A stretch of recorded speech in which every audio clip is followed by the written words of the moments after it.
You never really know people until money is involved. Especially when that money comes from someone who isn't even alive to defend you anymore.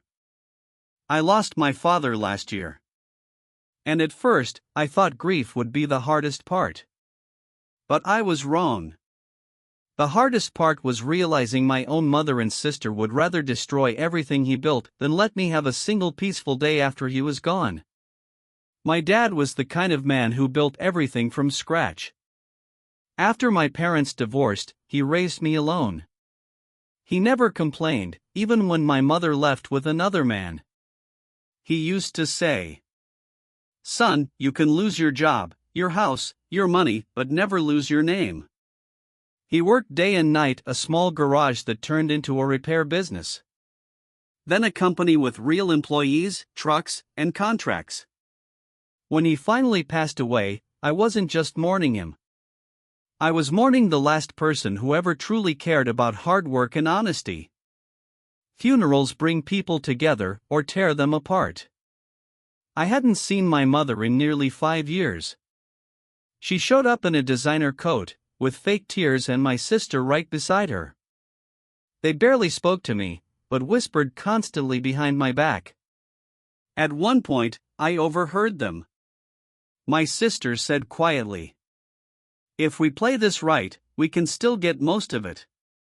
My mother replied, "He's too naive. He'll give in. He always does." My chest tightened. That was the first moment I realized they weren't grieving. They were plotting. A week later, the lawyer gathered us in his office. I'll never forget that room: cold air, stiff chairs, the smell of coffee, and fake condolences. The lawyer read my father's last will. Most of the inheritance, 80%, went to me and my stepmother, Susan. The rest, a symbolic $10,000 each, went to my mother and sister. The silence that followed was unbearable. Then my mother laughed bitterly. "So, he really left everything to you?" I stayed calm. "That's what he wanted." My sister slammed her hands on the table. "You brainwashed him.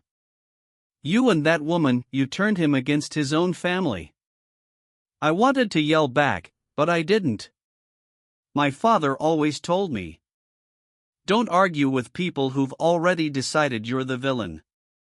2 weeks later, I was served with legal papers. They were suing me. My own mother and sister. They wanted 80% of the inheritance, claiming my father was mentally unfit and manipulated by Susan and me. I felt sick reading those words. This wasn't just about money anymore, it was about erasing my father's memory. Turning his final wish into a crime. They hired a ruthless lawyer. They spread lies about me online, said I'd stolen company funds, that I'd cut them off from the funeral, that I was corrupted by greed. Susan cried almost every night. Our employees started asking questions. I worked 16-hour days trying to keep the business afloat. And every night, I stared at my father's old office chair, wondering if he'd ever imagined this. His own family trying to destroy what he built. The trial date approached. My lawyer told me, "We need something personal. Something that shows your father's state of mind." That's when Susan remembered his old notebooks. He kept journals, business plans, family notes, even personal thoughts. We spent an entire weekend searching through his drawers. And finally found one, a brown leather notebook, dusty and worn. Inside were entries from the last year of his life. And in those pages, he wrote everything. How my mother had cheated. How she demanded money even after the divorce. How she insulted Susan when they met. And one line that I'll never forget. "Everything I build from now on will be for my son, because he never asked for anything." I sat in silence for a long time. For the first time since he died, I cried, not from grief, but from pride. When the day came, they arrived like movie villains. My mother in pearls, my sister pretending to cry. Their lawyer spinning a story about how my poor father was pressured into signing everything away. He painted me as a manipulative son, a greedy man who used his dying father for control. I stayed silent until it was my turn. Then my lawyer placed the brown notebook on the judge's desk. Page by page, he read my father's words aloud. The courtroom went completely quiet. Even their lawyer didn't interrupt. When it ended, my mother couldn't look at me. The judge ruled in my favor, completely. They were ordered to cover legal fees and publicly retract their accusations. But there was no victory feeling. Just emptiness.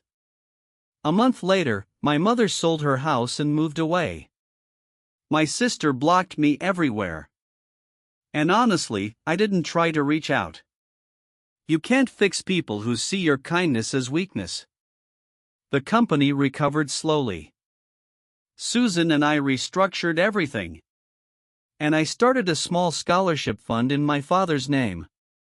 For kids who want to study engineering but can't afford it. One of them once wrote me a letter. Your father must have been a great man.